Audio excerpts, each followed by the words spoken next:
Coming into Canada, I only had one clear picture really about what was going to happen, and that was that there was no plan.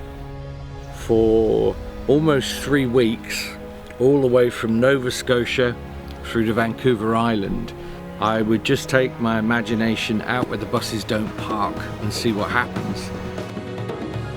The rewards from that are very high, but the terror in the hours leading up to this leap into the unknown, that's something to contend with. Life on the road is not always as glamorous as you may suspect it is. I'm traveling in a strange little kind of tour bus with 3 compadres, a sort of a cannon of lions roaring around with me, and we've been having great fun. We roll into town, we never quite know what's going to happen, but we know folks are turning up, and they have.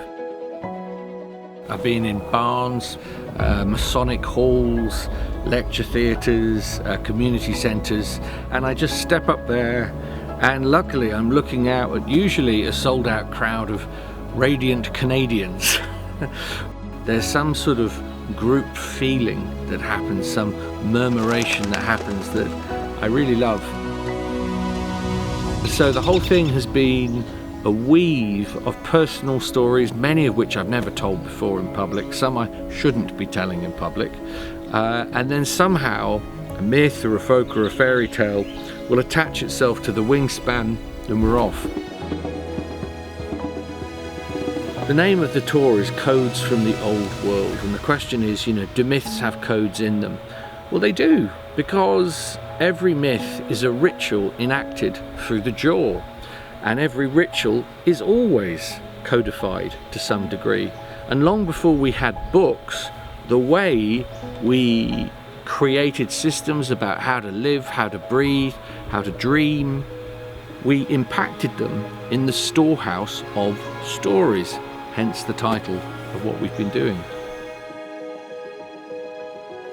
We're facing so much in the wires and lights of modern living.